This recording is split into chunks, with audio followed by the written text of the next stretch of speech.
sakit, tidak ini, tidak itu, tidak ini, tidak itu. Padahal kita institusi negara, nggak dihargai sama mereka. Yang jelas kami bukan sedang memeras ya, kami tidak minta duit.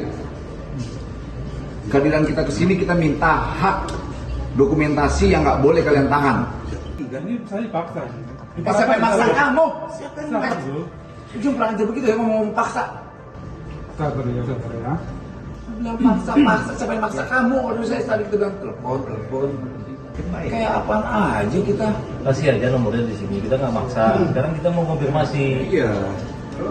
Maksa kamu ngomongnya.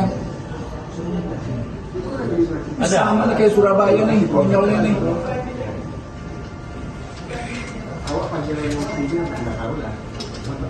Apa susahnya sih Mas ngasih nomor kasih tunjuk nomor? Ini enggak ini. Jadi coba aku di belakangnya. Iya, Pak. Pak, awas. Siap. Tolong nanti kamu itu ini jangan, saya minta laporannya. Siap. Saya minta laporannya, jangan kelamaan. Kalau enggak kita segel lagi sama kayak di Surabaya. Siap. Gitu loh. Mereka kalau mau nyari duit di bangsa ini, di wilayah hukum kita, mereka harus patuh terhadap hukum yang berlaku di Republik ini. Jangan main-main mereka. Oke? Itu saya sampaikan. Oke, sampein ya. Kita nggak dalam kapasitas untuk ini kamu nih, ya. Kita ini bukan preman, bukan gerombolan preman. Tapi kalau seandainya kalian nggak kooperatif ya, kita mangkal juga.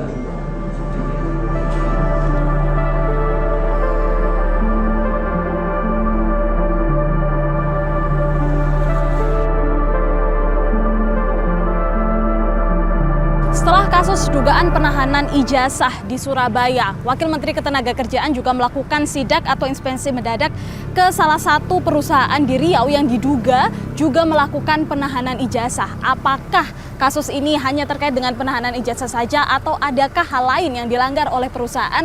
Saat ini kami sudah berada di kantor Dinas Ketenagakerjaan dan kita akan coba temukan faktanya kepada para pekerja yang infonya yang kami dapatkan ini akan melakukan audiensi kepada kantor Dinas Ketenagakerjaan. Selamat siang, Mas. Ini dari karyawan PT Tour Travel kemarin ya, betul? Boleh kita ke sini sebentar, Mas? Kalau boleh kami ngobrol, ingin tahu apa saja yang ingin dilakukan pada hari ini mungkin dengan Mas siapa mungkin? Danu. Oke, Mas Danu. Iya. Mas Danu hari ini ke sini bersama siapa saja? Saya bersama teman-teman ex-karyawan dari PT Sanel Tour Travel. Kami kesini agendanya ingin audiensi dengan Pak Kadis perihal kemarin penahanan ijazah kami gitu. Berarti semua yang mengadu atau 30 orang itu semuanya dari satu perusahaan yang sama? Satu perusahaan yang sama. Mas Danu, apa yang nanti mau dilaporkan atau diaudiensikan kepada Kadis? Pertama ya masalah penahanan ijazah nih ya, karena itu sebenarnya dalam hukum kan tidak boleh. Lalu pelanggaran dalam hal pekerjaan, mungkin ada teman-teman ini yang dia gajinya dipotong secara sepihak dan ada yang ceritakannya kasusnya gitu kan. Ada yang dia hadir nih, tapi dibilang tidak hadir. Padahal di CCTV dia ada nih. Tapi dari manajemen juga dibilang nggak hadir ya, nggak mau tahu dia nggak hadir gitu karena itu kesalahan sistem dalam absensi ya gitu. Tapi dari manajemennya ya tetap mengatakan dia tidak hadir, makanya dia memutuskan berhenti. Ternyata dia setelah berhenti dikenakan penalti. Penalti itu berupa angka yang pada awalnya dalam kesepakatan itu tidak ada ya, dalam penyebutan kesepakatan kerja penalti sekian juta itu tidak ada. Dalam kontrak itu dalam ya? kontrak tidak ada. Tapi karena mereka memegang ijazah kami, jadi ketika mereka kawan-kawan ini ingin berhenti, dikenakanlah penalti secara sepihak dari 5 juta hingga 13 juta. Oke. Kalau boleh tahu teman-teman di sini ijazahnya sudah ditahan berapa lama? Kalau saya 3 tahun. 3 tahun. Ya dari tahun 2002 kan dia habis kontraknya tuh tahun 2005 bulan Maret tanggal 25. 2025. Ya. Oke, terus? Dari tahun 3 tahun saya dikontrak. Jadi sampai sekarang belum dikasih. Oke. Apa kemudian dampak yang dirasakan karena ditahan ijazahnya? Susah saya nyari kerja dan teman-teman lain pun ada juga yang masih nganggur. Ya itulah Kak, susah lah cari kerja Kak. Karena harapan kami segeralah ijazah ini dapat dikembalikan Kak.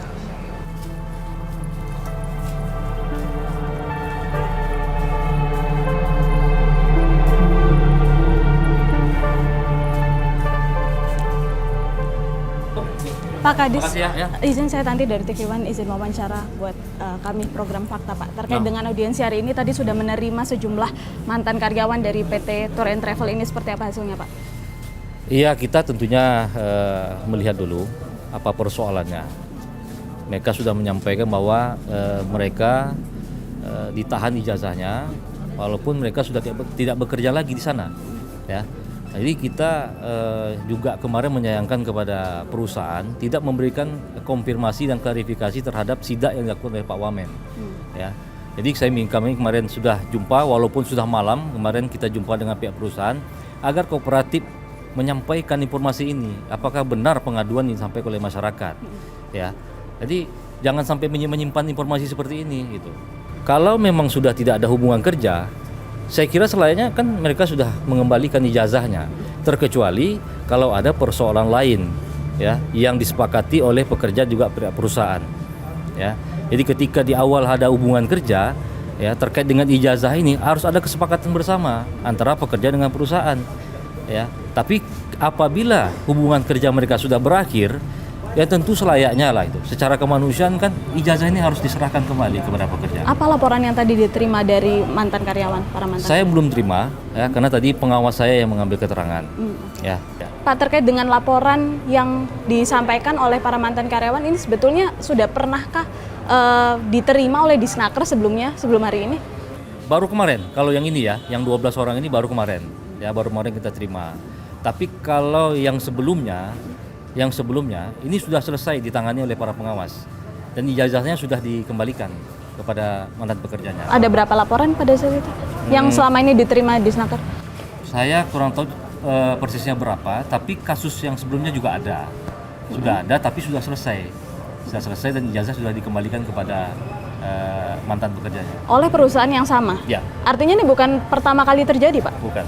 Ya, itu tadi pemirsa sedikit wawancara kami bersama juga Disnaker. Tadi beliau menyampaikan bahwa memang ditemukan tidak hanya permasalahan mengenai penahanan ijazah yang dialami oleh para mantan karyawan dari perusahaan ini, tapi juga terkait dengan hal-hal lainnya, terutama hak-hak dari pekerja yang tidak dipenuhi. Kita temukan fakta selanjutnya.